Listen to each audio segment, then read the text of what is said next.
tear, it falls and hits the ground. A tree, it falls without a sound. A bird, it calls and sends you home. A man, he sits in the cold all alone.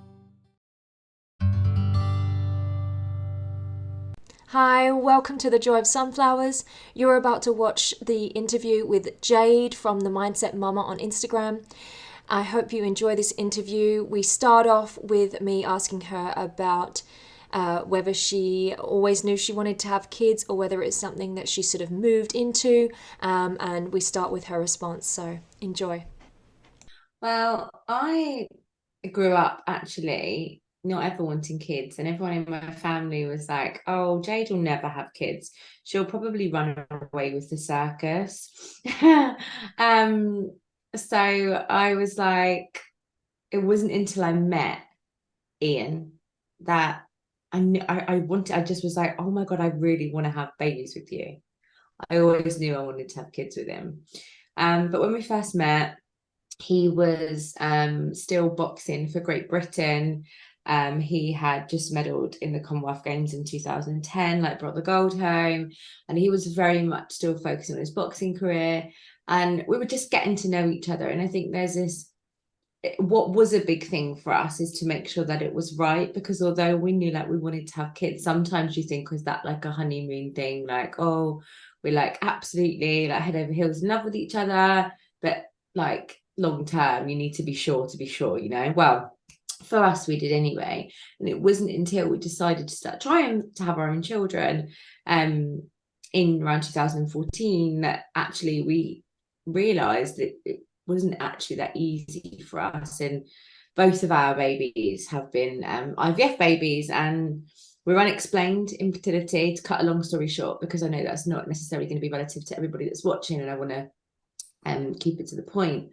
But yeah, we have unexplained infertility. So we had 2 rounds of IVF for our little girl, and she's now 5 years old and larger than life, and she's amazing. And back in, oh right, I need to get my years right because I keep forgetting what year we're in, because we're in January and we were away for Christmas. So yes. I'm like, yes. Are we 2022? Are we in 2024? Who knows? So in 2021, just after COVID, when everything started opening up again, we had decided to go for another round of IVF because we had no embryos left. And we always knew we wanted more children. And Layla was like, "Oh, mommy, brother or sister, would like a brother or sister." And we were like, "Yeah, okay, cool. Now's the right time." And had a round of IVF, ended up in hospital really poorly with OHSS. So had some really good embryos harvested and frozen, but didn't have anything transferred. And it took about a year for me to recover from that, because OHSS is basically, for anyone that doesn't know, it's to do with the stimulation drugs that you have to get your ovaries to produce lots of eggs. So there's lots they can take to try and fertilize, so you get a good batch of embryos, basically. So there's something to transfer and hopefully something to freeze in case that cycle doesn't work. So I was really poorly. My ovaries had really swollen, and I was in a lot of pain. It's very sick, very dehydrated and very swollen. But luckily I was okay.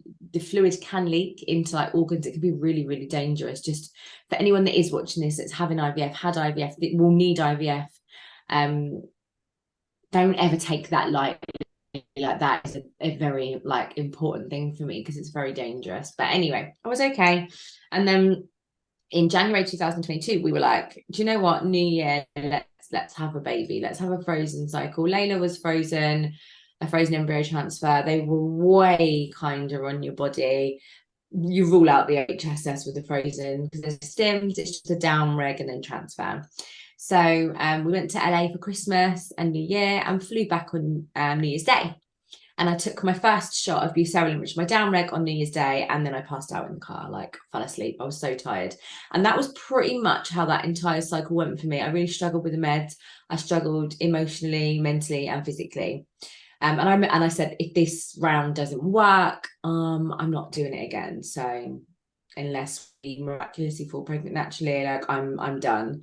I cried a lot. I remember Layla seeing me crying. I remember snapping at Layla, and Layla crying and me crying. It was a lot. Anyway, we found out The success, the cycle was a success in, was that February, towards the end of February.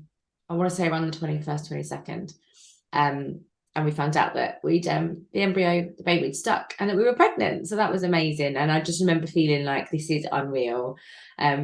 Second time, and I remember saying to Ian, we have got this frozen IVF cycle thing down to a T. And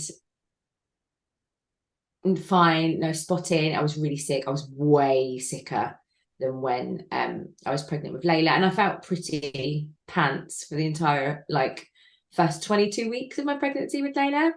I was sicker, the headaches were worse, I napped a lot. Oh my god, I was vile when I woke up from a nap. I don't know about anyone else watching, I don't know about you. Pregnancy naps. I was like a vulture for a good hour and a half after I woke up after a nap when I was pregnant. It was wild. So yeah, I had a scan booked. So they did my midwife appointment early, which was a bit crazy at the time, so everyone was getting delayed appointments. And they booked my scan about half a week late. No, a week and a half late. So when I went to my midwife appointment, I said, "Oh, do you do the Doppler now, like so I can hear the baby's heartbeat?" And she said, "Oh, no, not yet. It's too early. We wouldn't do that for ages." And I was like, "Pretty sure you did it at my last appointment anyway." I was too early to have the Doppler check with the baby, and then I was at my scan at 13 and a half weeks on the Sunday before my scan was due. My scan was due on the Saturday night, sorry. We were at my mum's. I went to my mum's and stayed for the night. So I don't talk about this very often. I post stuff on my social media, as any of you will see if you follow me, and I know you do. I don't ever really sit and talk like this about it, because I just find it really heavy. So I do apologise. But I love that what you're doing is trying to help other people, and that is the point of what we do. It's why we do what we do, isn't it? So just bear with me. So we sent my mum and dad's on a Saturday, and I woke up about 5 a.m. and I went to the toilet, and I had like some spotting, and I was like, "What's that?" And when you have IVF, you have to have progesterone pessaries, which are absolutely minging, and anyone watching will know they're foul. They're like vaginal pessaries. And I had some bleeding. Just not, it was so light. It was so light. And then some progesterone came out. But I remember it freaked me out. And I went into Ian and I was like, "Wake up." I said, "I've got some spotting." And then he freaked. And then we spent probably about half an hour, 40 minutes Googling it. And then I convinced myself it's just progesterone. It irritates the cervix. I've just stopped taking it a week ago. This is the last of it coming back out, because it does come back out. It's not very nice. And then I ended up booking a scan for that day, like an emergency scan, because I just thought I just want to see the baby and make sure the baby's okay. And by the time we'd gone to the scan appointment, I was so sure that it was just literally an irritation of the cervix and everything was fine. My fertility clinic was closed because it was a Sunday. And that's just how it went. So I got there, chatted away to the lady in reception, and I just said, "Oh god, yeah." And she's like, "Everything okay?" And I just said, "Just wanted to get everything checked with the baby. Had like a little bit of spotting last night. I'm sure everything's fine. It's probably just progesterone." And I just remember sat there so like sure that everything was okay. And it wasn't. We went into the scan room, and they did an abdominal scan, and I remember how heavy this doctor was pushing on my tummy, this sonographer, and I remember thinking, never have I had a scan that you've applied that amount of pressure before. It was really heavy. And I looked at Ian and I said, this isn't right. And he said, "Yes, it is. It's fine. Relax." And I just looked at him and I said, "Do you want to do an internal scan?" He said, "I was just going to say that to you." And I just looked at Ian and said, "I'm 13 and a half weeks pregnant. There is no way they should have to be doing an internal scan right now." And I just felt panic. God, I'm sorry. No, it's okay, and it's one of those things where we convince ourselves that it's fine, because I did the same thing. I had a week of like knowing I was pregnant and everything was great, and then I had some bleeding, and I was like, oh, this could be normal. This could be fine. Women sometimes get bleeds. It's fine. And then my mum was like, oh, some women bleed through their whole pregnancy. And it just became this like thing. And I was like, yeah, the baby's fine. Everything's fine. I was so convinced that everything was fine that I convinced everyone not to come into the room with me. So I was in there on my own getting this scan. And then, yeah. So I totally get it. It's you convince yourself because you want it to be okay. And then when you go, just like freaking, are you serious? Yeah. Like, Yeah. It was just, and it okay. took so long. They took so long doing the scan, and I looked at Ian and I was just frustrated, and I just said, the baby's not okay. Yeah. And he was trying to look around at the screen, and he said afterwards, like, I thought I could see something, like I thought I could see a baby, so I thought it was going to be okay. But he just turned around and said, I'm so sorry, there's no heartbeat, the baby stopped growing at 9.5 weeks. And Ian cried before me. It was like, I can't even describe it. I don't know if anyone can relate. I just felt like in that moment, like I shrunk real small, the whole world. Like it was like I was paralyzed. My brain, I think it was the shock. I was shocked to my core where I was sat. I thought, because when someone says something and they can't take it back. And I was almost like wanting to say, no, take that back. I didn't want to hear it. Like I just did not want to hear it. I'm so sorry. I really struggle still to talk about it. It was nearly a year ago now. Like I really, really struggle. I think it's the shock and fear. And like the fear for me now with moving forward with ever doing it again terrifies me. I like honestly the thought of having a scan ever again, I just don't want to do it. And that is one of the main reasons I can't even think about moving forward with it again now. It's just so hard. Anyway, he said the baby's heart stopped beating at 9.5 weeks, and basically my body was holding on to a pregnancy because of the fertility drugs. So we have to take progesterone until 13 weeks, till 12 weeks. Whereas I suppose I would have found out a little bit earlier if they'd done my scan on time, wouldn't I suppose, but they didn't. So yeah, sorry, it's just really hard to talk about. Yeah, I just find it so, the whole thing, loss is entirely exhausting. I'm so comfortable, as you know from my social media, at talking about taboo subjects, things people don't want to say, things that people don't want to talk about, things that may be shameful. But I'm very much like a light-hearted person, and I talk about things with like banter and a bit of comedy. I can take the piss out of myself when it comes to infertility, about like having to get my vagina out in a room full of doctors. Do you know what I mean? I can talk about that kind of thing and have a laugh. But there's no laughs to be had when it comes to pregnancy loss. And that is it. It's dark and it's heavy, and you feel very alone. And I don't know about anybody else, but I remember feeling as though nobody understood my pain.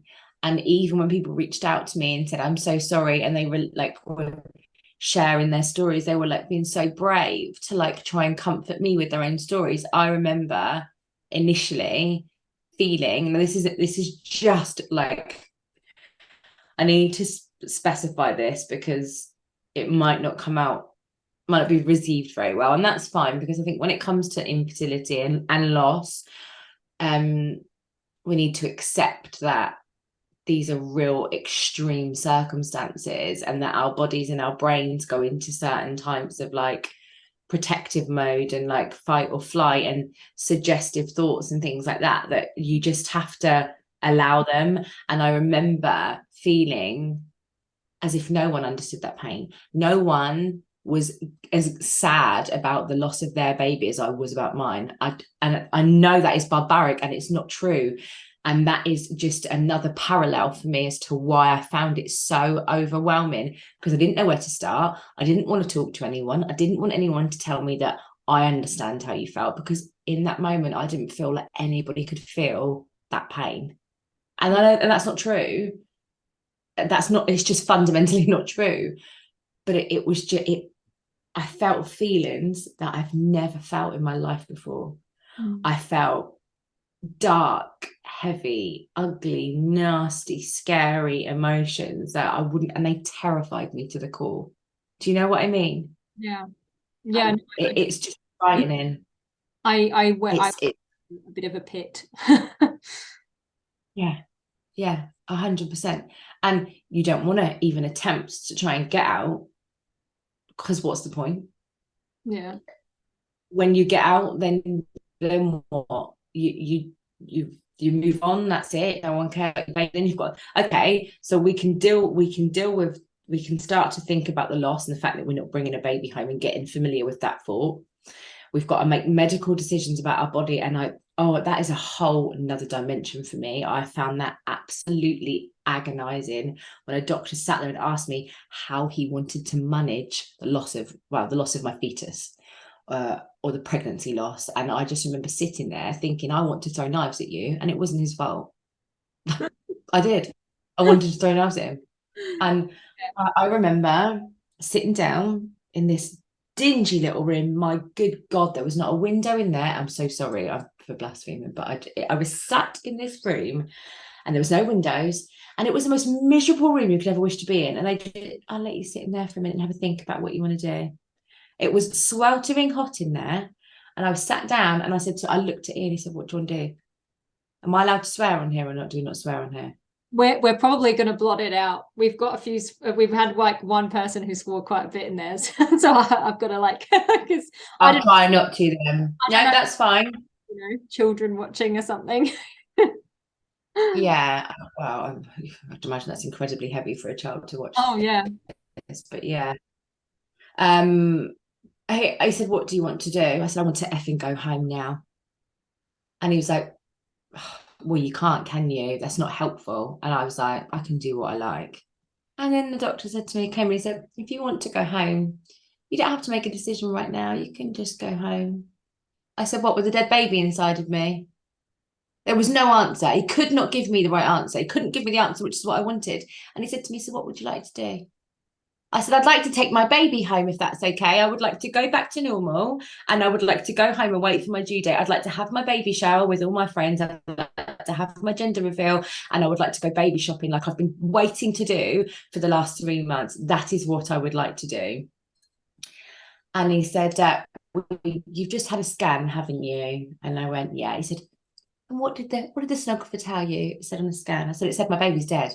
And Ian went to me, Jade. And I said, well, if you ask a silly question, you get a silly answer.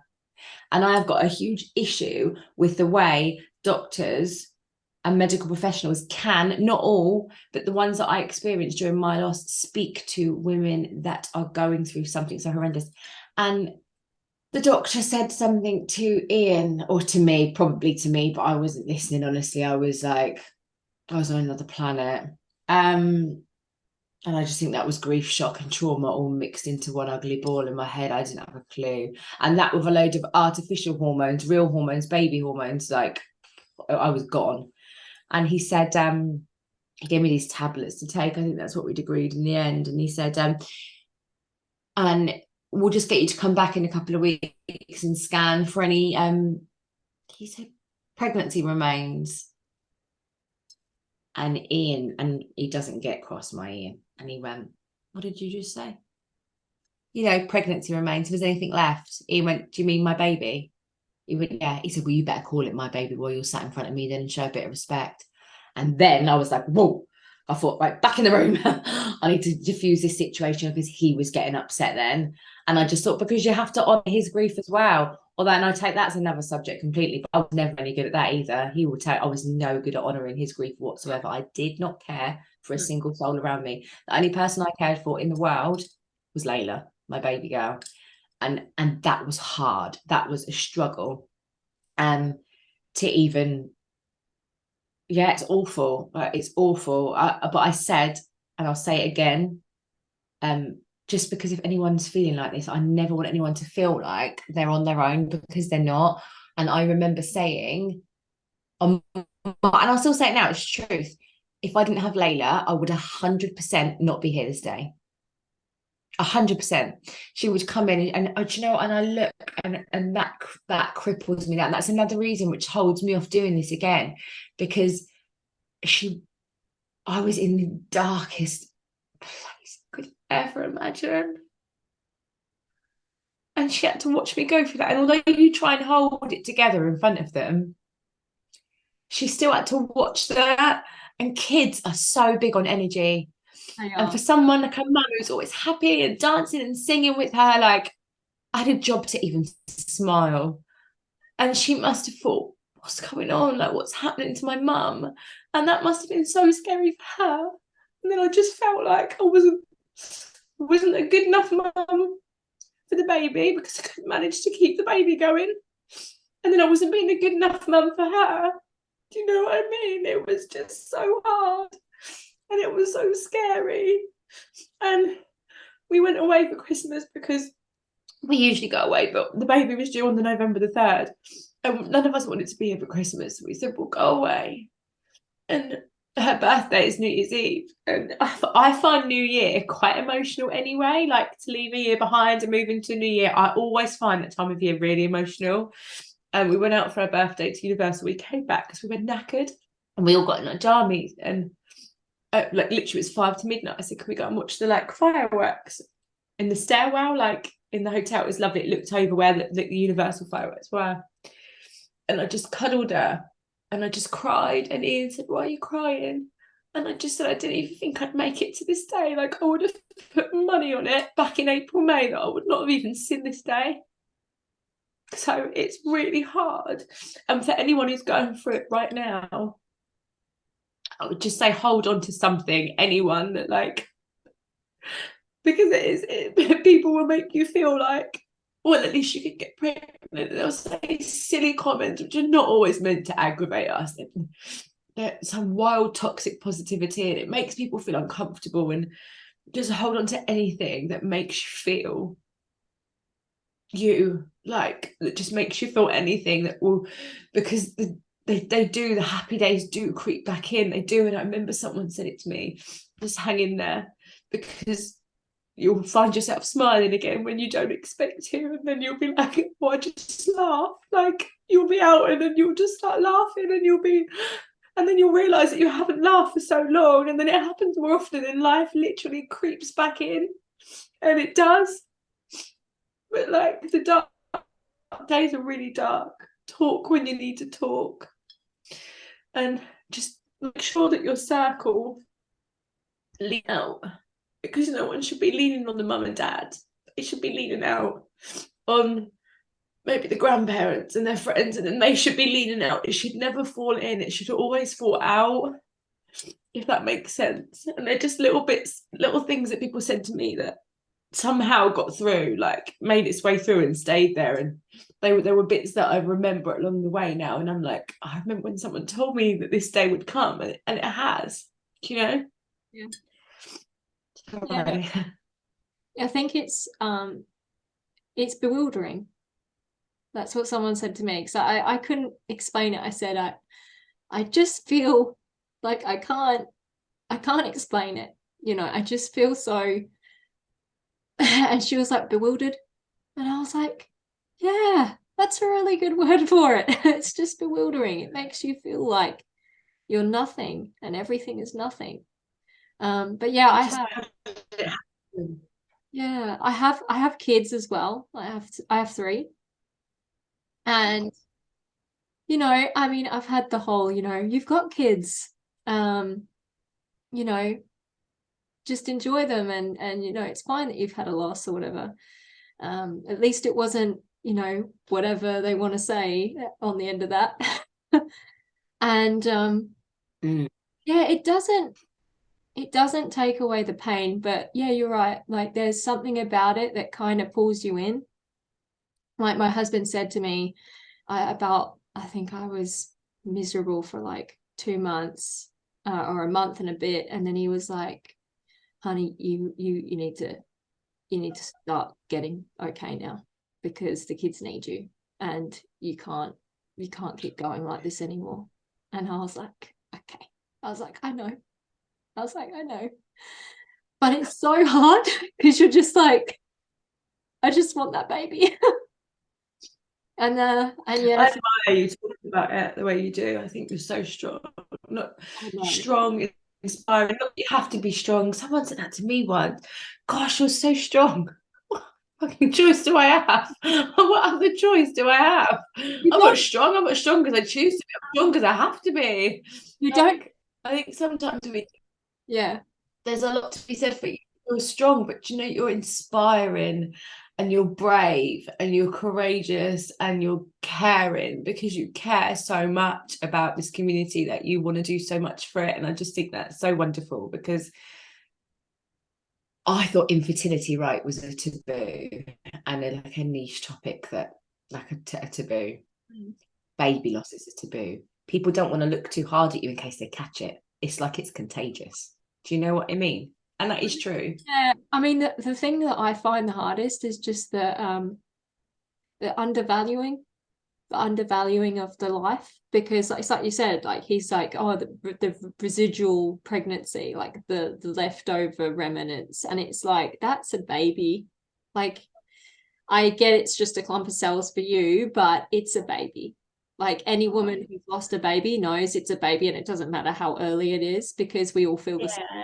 And you Like, had plans for the baby from the minute you see those two lines, like before you even see the scan, like you think, oh my God, who are you going to be? Like yeah, the one thing Ian said with the baby scan, and he really cried, I'll never forget it. He really cried when he looked at the scan picture because I asked for it. They showed me the scan, and remember the hospital saying, well, he shouldn't have. And I thought, well, actually, should have. It's my baby. I've got rights if I want to. And I went, oh, and I said, can you print that off? And he went, I said, I want that picture. That's my baby. And that's all I'm going to have to remember my baby by. Like, you need to give that picture. yeah, And the baby was like nestled down, face downwards. And that broke my heart. He did say babies do sleep like that in the womb, like yeah, they that, do. because I was gutted. But he said the baby's nose is exactly the same as Layla's because on all of her scan pictures, Ian's got a really distinct little button nose, and hers is exactly the same, and it's exactly the same now, and their side on it's the same. And he said the baby's was exactly the same, and I just wonder who the baby would have been like, what the baby would have looked like, and there's like no space to honor that. Like we can talk about, I wonder if like we named our baby, and then there was a girl that I see every week at my little girl's dancing, and she's lovely, and she found out she was pregnant a few weeks after me, and she went on to have her baby just the other week, and she named the baby the same name as what we were going to name our baby. And it was just a really surreal moment holding him the other day, because I was just like, oh, and you look and you can't, and I thought it's okay. And I just looked and I thought, God, I wonder if he'd have felt the same as you and looked the same as you. And do you know what I mean? And it's okay to wonder those feels. Like we're allowed to feel like that. We're allowed to wonder because they existed. Like you're a mum to that baby because you made that baby, you grew that baby, you wanted that baby. So that makes you that baby's mum. Because if you weren't that baby's mum, who was? Exactly. You know? So you have to honor all of those feelings, all of those minutes you took to, oh my God, I can't tell you how many Pinterest boards I had made with stuff for the baby's nursery. And I can barely go in there now. It's just a storage room now. I can't even think about it. Yeah. No, it's a very surreal thing. I was like trying to get my house in order when I was pregnant. I was like, oh, we're gonna get everything organized this time. We're gonna have everything decluttered, and everything's gonna be so much easier than with the first three. And then Because I'm a pro at this now. Yeah. yeah, and it is that whole for me, I say this, and I didn't have any inkling at all. Like we had no problems with the first three at all. No, nothing. And so I was just like, it wasn't on my radar at all. And Either. yeah, and I was like, yeah, this is gonna happen, and yeah, making all these plans, and life happened. And yeah, I kind of like was not wanting to do anything. Least of all, declutter my house and like make my house nice. Yeah. Which I did end Yeah. up doing as a therapy, actually. I actually got into it sort of, I think, right before my second loss, and I was just like, I'm gonna do this, and I just got really into it and just started like just getting rid of crap, and I was like, this is crap, crap, crap. Probably got rid of it maybe at one point, but it was good. It was therapeutic, you know. Yeah, it is. It's checking things out 100% is therapeutic. Yeah, and just seeing less crap like everywhere. It was just like, oh, great. Yeah, 100%. Yeah, obviously afterwards you might cry a bit because you're like, well, that didn't I can't find this. Where's it gone? Oh, I chucked it out when I was having a moment the other week. it didn't fill the hole, obviously, of like loss. It just made things a little bit better. And then yeah, you get moments where you're just like, I'd cry because I'd be like, I think we need to get comfy. We need to get comfy with not. We know it doesn't fill a gap. Like we know that. You have to find ways to move through that space because it sucks. Time heals. It's the truest. And although no one wants to hear it, no one wants to hear it. Time to heal that. I know it's true because as you don't necessarily. I think healing. I think I'll be having therapy for the rest of my days for like last year for that loss. I just can't even explain the magnitude of the depths that I felt. Like it was just wild. But you have to just as you get through the first. I remember someone else saying to one of my best friends, she had so many miscarriages, and then she fell pregnant at the same time. We were due a couple of weeks apart. We had all the plans for the babies to do stuff together, and now I hold her baby, and I'm like, oh my God, you would have been friends. But it's special. I love that baby so much. I love her. She's absolutely beautiful, and I get all my baby love from her now, right now. But she said to me, you'll come round, you need to do your first Christmas, your first Mother's Day, his first birthday, all of that. Once you've got through all of the first, you learn to carry it easier. It's not necessarily that it doesn't still hurt tremendously, because it does. The other day, where was I? I was in Dunelm yesterday. Was it yesterday or the day before? Day before. Day before yesterday. Day before that. It was a couple of days ago. And I just sat down with my friend, and I felt really all over the place. And I said, I don't know what's the matter with me.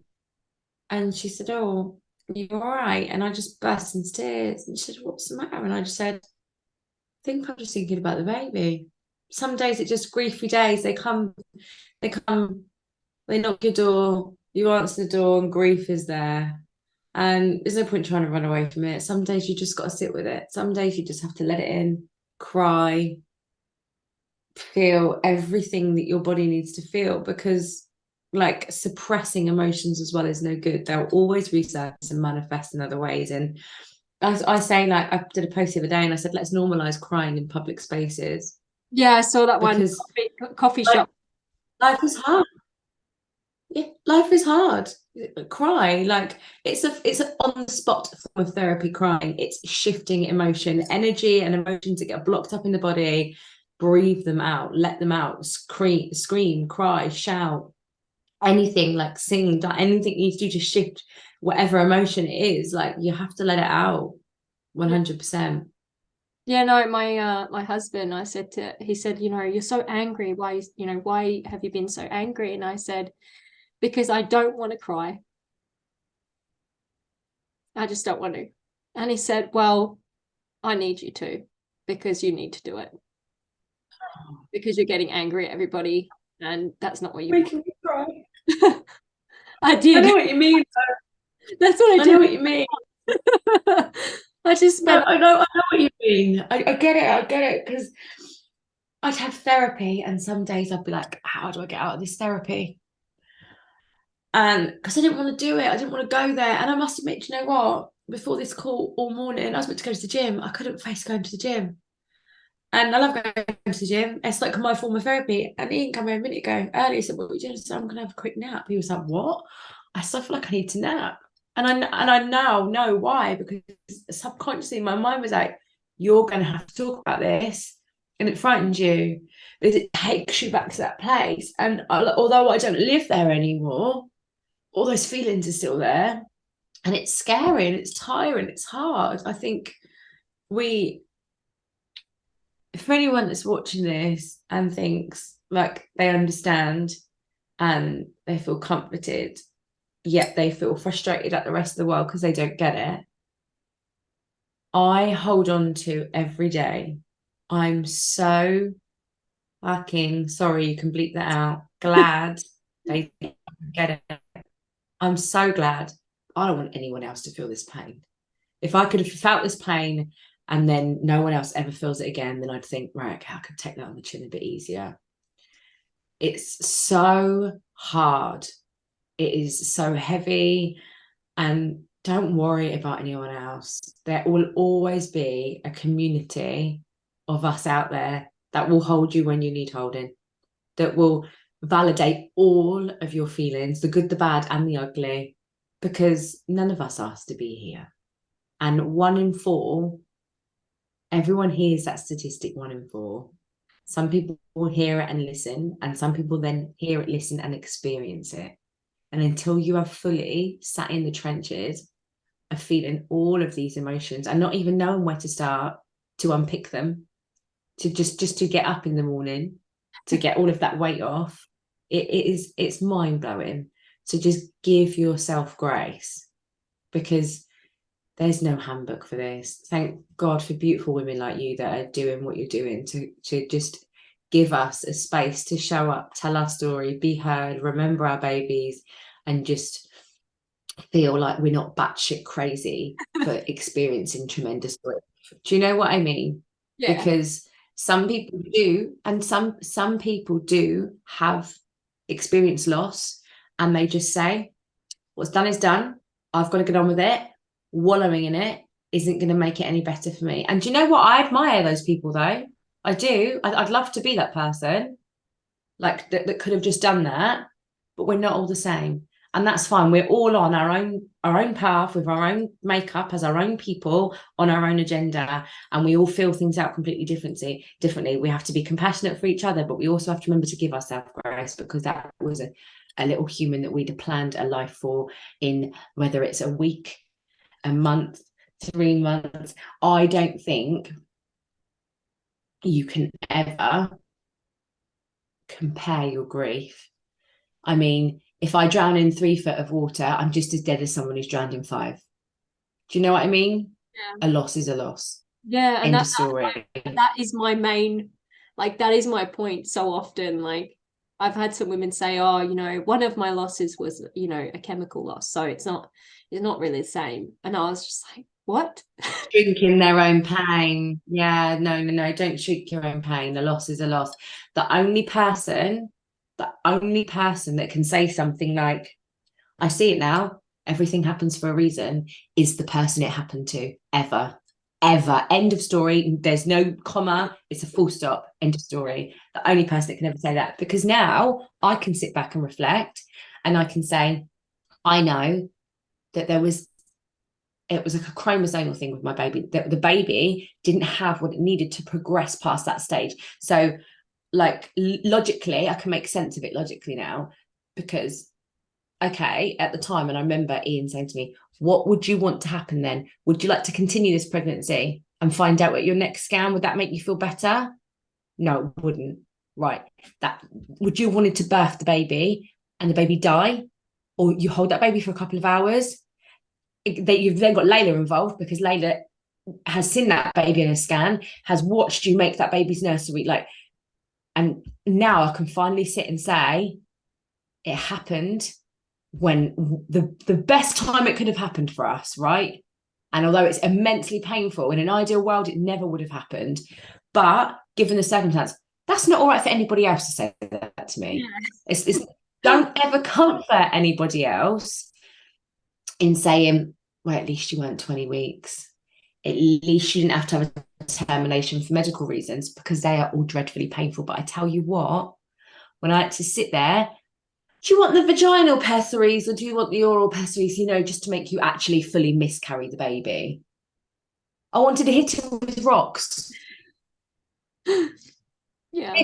I did. I'm not even sorry for that. Do you know what I mean? I didn't hit him with rocks. Maybe if I'd have hit him with the rocks, I'd have something to feel sorry for. That's how I felt. I'm validating my own feelings. Don't let anyone invalidate your own feelings unless you're going to go and actually harm someone. Then I'm going to have to invalidate those a little bit because you're going to get in trouble.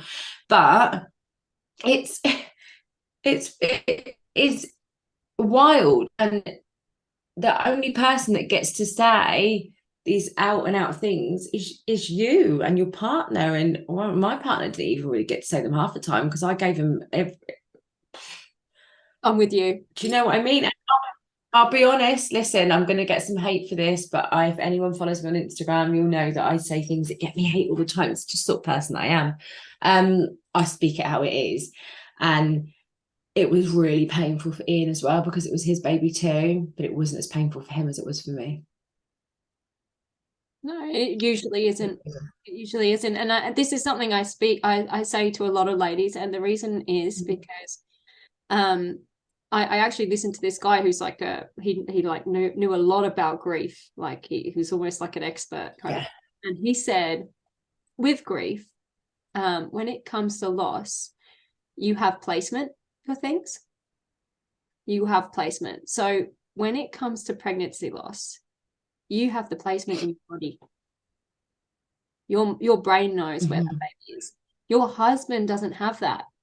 He doesn't have that placement. Maybe he didn't have that nausea. He didn't lay home while I was throwing up every single day. He didn't have the IVF. He didn't pee on them. I had to keep the fertility clinic and the stupid unit called and early pregnancy. They ring me every week. What's your pregnancy test say? Still positive? Still negative? It was me that had to go through that. He didn't even know that happened half the time because I didn't even want to tell him. He didn't do any of that. He didn't have a hemorrhage. I nearly died. It nearly killed me. Losing that baby, I nearly died. Yeah. And I'm not saying he went through a lot of pain. He was upset. But he still managed to go to work. He said, I've made logical sense of it. He wasn't led up in the bed, severely anemic and unwell afterwards, So it's different. It's not the same. I'm not squishing his pain and saying that he's got no pain at all. I am saying their pains are different. Like the loss of the baby, you experience that pain, but I had to physically, emotionally, and mentally move through it. And at the time, I was quite vocal about that, and I'm not proud of that. And that is why we are the way we are. Like, listen, I don't going on a bit of a tangent here, but the health of your relationship, I think, can be measured on how many uncomfortable conversations you can sit through together and how you can honor each other's feelings. You can make a statement and you can meet it with, okay, do you want a solution from me, or do you want comfort? You have to be able to have these uncomfortable conversations with each other. And that goes for friendships as well. There was friends of mine that fell pregnant last year that didn't know how to behave around me. And I'm only just learning now if we're quite forceful from me, because I'm quite a strong part, and I'll be like, hang on, you've not respected me there. I didn't get an invite to my friend's gender reveal, one of my best friends. I did invite. I said, no, you didn't. You told me you were having one. You said you were going to send me the information, then leave it with me if I wanted to come along. You didn't invite me because you probably felt uncomfortable. You probably didn't want me crying at your day, but I'm going to pull you up for being a shitty person there because it's not your decision to make. That's my decision to make. You invite me. And that's what I said to a few of my friends last year. Like one of my best friend, Paige, we are like this. And there was a few times she said things and she said, Jade, you can't say that. I said, I can say what I want and you're not going to tell me. And we went through some really uncomfortable conversations last year. I said, it's not my job to make you feel comfortable around me right now. It's not my job. Friendships are not made when we're going out for cocktails, we're having a nice time, we're sitting in coffee shops and we're going shopping. Easy to be a friend with someone like that when we're all happy. A real friend is someone when you are in the thick of it, going through the hardest time of your entire life, and you are not the friend they are used to you being, and they can sit there and still be your friend and pull you through it. That is how you be a friend to someone. You take their lead. She turned up at my front door. Oh, I can't remember how far. I rang her and I told her, and I screamed on the phone that the baby died in the scanning clinic on the Sunday. And she turned up at my door crying. I opened the door and she was crying, and I slammed the door in her face, and I walked away. I went and got into bed, and I turned to him and I said, "Why do you invite her around here?" He said, "Jade, you really need to see like someone. It's not good you locking yourself away." I said, "That's not your decision to make." I said, "If she's going to keep turning up here crying, I don't want to see her. It wasn't her baby." And that's how I was. That's not me. I'm not like that. You probably know that from my Instagram. That's not me. But I was feeling all these ugly feelings. I couldn't deal with anyone else crying about my baby. The only person I wanted to see cry about it was Ian. So I didn't feel alone. How wild is that? No, Because if he didn't cry enough, I would be fuming. yeah, look, a lot of women have the opposite problem. Like their husbands didn't really cry at all.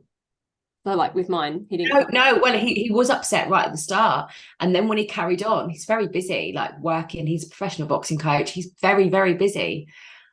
And if he didn't cry, or he was out busy, I would resent him. But it's because I wanted my life to go back to normal, Yeah. and it couldn't. And that's where I say, he didn't sit through the pain I sat through. Yeah. And to some degree, he will argue his point and say, "I did, Jade. I really did. Like, I had to go to work because if I didn't, we'd have no roof over our head, and that would affect Layla, and then her life would be miserable. We'd have nowhere to live, you know." So I get it. It's just so messy, and a year on, it still feels really messy. I feel like this conversation is probably going from here to here to here to here. It must be really hard for anyone to follow. So I do apologise if it's giving you a migraine watching it. But this is literally, that is what baby loss is like. It is one great big mess. It is. I liken it to running a marathon, but like there's obstacles and you're just like smacking into them, and then they're smacking your face down into the pavement as you're trying to like get back up again and run again. It is just very surreal. Like you can't really explain it properly because there's so much to it. And no, you can't like sum it up, can you? no, Like, this is it, it ends up in a long. Yeah, bewildered was like a good word, but that's pretty much it. Like you can't like give it detail, and because everyone's journey is different and everyone's reaction's different. But I remember feeling like, yeah, you're right, there's no word for it. It stops you. I feel like it stopped me dead in my tracks and was like, opened my eyes to a whole world that I had nothing and I didn't want to know anything about. no, It stopped me.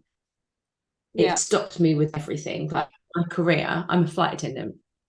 I don't want to fly anymore. I'm terrified of not coming home to my family every night. I have awful PTSD. I have terrible nightmares. And I'm meant to be having some therapy, and I haven't even I don't want to have the therapy. How weird is that? The therapy helps you. I don't want to have it. I don't know how you've got me on this call. How am I here? Because I find it so painful.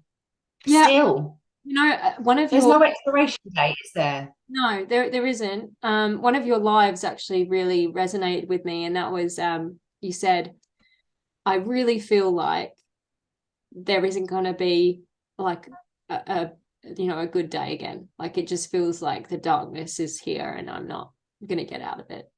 And I watched that and I just felt, that is how it feels sometimes. And you kind of get lost in it a bit. And like I had depression in my high school days, and I found it really hard to get some counseling, but I wanted to try and feel better. I wanted to get better. But then that's it. Yeah, but then losing your baby, you're like, well, if I feel good and I start smiling and stuff, does that belittle the loss? Does that like say I don't care? And this is the thing, you can smile and be happy and feel joy and still miss your baby. Yeah, those feelings can absolutely coexist. 100%. 100%. That is it. those feelings can completely coexist. They can both take up space in your head. You can feel sad for yourself and happy for someone else, and you can feel sad for your baby but still be out enjoying the children that you've got. That is part of the fuckery, isn't it? I'm sorry I did it again. That is part of it, maybe isn't it? just put like a little tag on it. I think it's, you know what, I think some of it's necessary, you know, like there isn't any other word. Sometimes you need to swear, like Oh yeah, I feel like fuckery is a really good word for it. It is. yeah, That is it. If you could sum it up, like Baywaters is a great, isn't it? yeah. Where do you start? It's when you said at the beginning, where do you start? I was like, where do I start? I don't know. I don't know where to start. Yeah, I've got to say, like, I really love your Instagram. Like, I just it like it brings a smile. I know this interview probably hasn't, but it just, I like your Instagram. It's great to watch because, you know, you are that kind of like happy, you know, person who sort of says things that you're like, oh, okay, you're allowed to say that. Like, I saw one of your lives and it was Yeah. Probably not allowed to say yeah, it. like a vagina stick thing, and you were like, oh, I'm just gonna do this live, and I was like, this is great, this is fantastic, you know, you're like, I'm just gonna have a coffee at the same time and do this thing.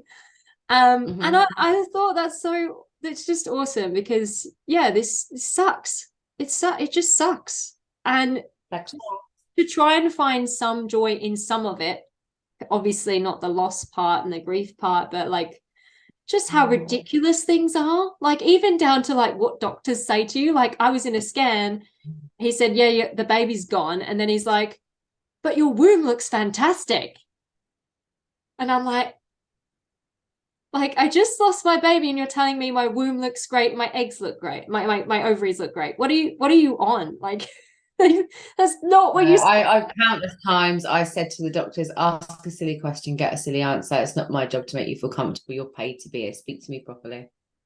I love that. I love that. And you know what? That's like taking charge of your medical care. Like, and we need to I start. was taking a bit of power back. It was the only power I had in that situation. I thought, do you know what? I will have control over how you speak to me. Yeah, exactly. And I think Compassion, basic compassion. If you're in that job role, don't do it. You can be the brainiest person in the world, but if you cannot hold a conversation with someone that mirrors that situation, like you work with these people on a daily basis. And I remember Ian used to tell me off all the time, he said, Jade, you can't talk to people like that. I said, he just spoke to me like it.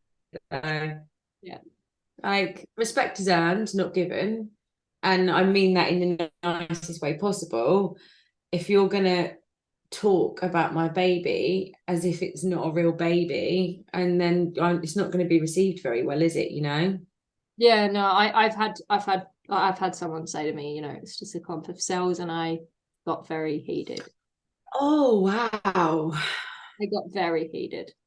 But I think I think I that feel sorry for people like that though. I think honestly, but that just the way my brain works, that you've got to be so careful what you say, because those tables turn so quickly, and 1 in 4 sounds like a huge statistic, and it is, but I swear once you're in it, the amount of messages I've received from women that have been through baby loss, and I think this has to be more than 1 in 4, and I'm only a tiny portion of Instagram, teeny tiny, I'm absolutely sure minuscule.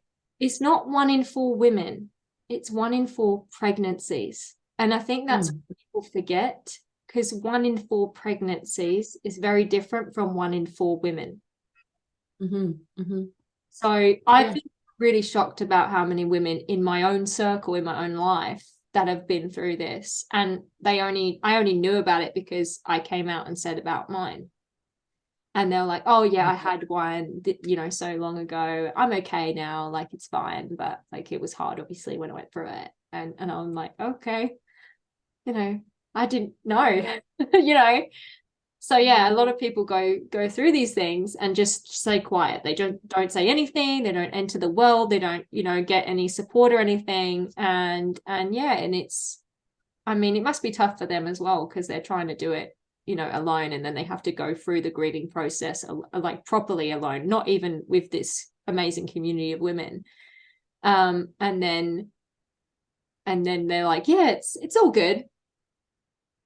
But yet, like, when they hear someone going through it, they then feel like compelled to tell them about their experience and kind of like bring it up, and like and will get upset about it as well. So then it's like, well, it's obviously not one of those things you can kind of ignore or pretend isn't happening. We have to kind of deal with it and experience it. But yeah, I think it's a horrible club, like I said, but there's some amazing women, and you're an amazing woman being a part of this community. And I do think you are making a lot of women feel a bit better about like infertility and things, and you do make it really like funny and fun, even though it is something that can be quite horrible, but it's still, you know. And I totally get it about the kid, like your kid going through it. And I actually have found that I've got a 7-year-old, and he's been really lovely. Like, he's really understanding through it. Like, he said to me, "Oh, are you upset about the baby?" And I said, "Yeah." Oh. And he said, "It's okay, mummy, and you still have us." And he like gave me a big cuddle, and it was really beautiful. But he was the one that named the baby, so yeah, he named the baby Joy, because the baby would be joyful in heaven. So, oh, babe, oh, love his little heart. and you know what? I think even when they have to go through these things, like, you know, when we go through things, I think them seeing us push through and like continue, because you continue, resilience, isn't it?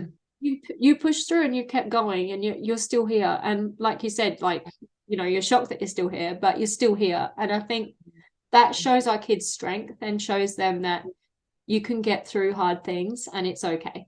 And you're allowed to cry. You're allowed to feel miserable. And sometimes you're going to say the wrong things and you might shout at people and say really mean things. Like, I've done the same thing. But you still love everyone, and you're just trying to make it through. And I think just trying to survive, aren't you? Just in survival mode. but they learn. Like, I think it's a horrible learning process, but I think it can really deepen their emotional like capacity and their like ability to understand better, because like they kind of get now that, you know, you can lose babies and it is a real baby and all this sort of stuff. So they're not going to go, you know, into adulthood and think, oh, it's just a clump of cells. You know, they're gonna know. And I think that is something that is important, you know, because then there's like a certain awareness. I'm not saying they're going to fully be aware, and I hope they don't have to go through it, but there'll be something, you know, oh, mum went through this, you know. But yeah, we can pray and hope that they don't go through it. But you're right as well with that. Every woman I've seen, like, whenever I feel myself getting a little bit like jealous or like, you know, that little niggle in your head, I'm just like, I'd never ever ever want them to go through a loss. So it makes it way easier. And I agree. You let go of all the anger and stuff, because you're just like, you have a beautiful baby and I'm so glad that you do. Sad for me. I wrote a little poem ages ago, which is like, I'm happy for you, but I'm sad for me. And that's just about how the feelings can coexist completely. Like, you don't want to take anybody else's sunshine. You just really are sad that your sunshine was taken away from you. Yeah. So true. The sun will shine. The sun will shine again. Hopefully brightly. Yeah, I will be linking you down the bottom, and I might actually like pull a few of your posts and put them down the bottom as well, so then people can see like some of the more like, you know, funny sides. The more cheerful, not ugly crying sides of me. Very full on. I'm sorry, people. We've got a few cryy ones, like cryy interviews where we just like cry. And it's good. It's emotion in motion. It's good. Therapy. And if you're crying along with us, then you know, we're with you too, and you know we are. So. Yeah, I'm for you. Yeah, 100%. But thank you so much for joining me, Jade. And I know it was, you know, hard to do and talk. And I honestly, I am with you. Sometimes I'm like, I have an interview and I don't know. I don't know if I want How to. do I get out of it? I really want to help, but I just don't feel strong today. But then you never do. Like, I don't think I'll ever feel strong enough to have these conversations, but it's important that we do. So thank you so much for asking me and just sending so much love and strength to absolutely everybody that needs it right now. No, I hope we help a lot of women. I just want to.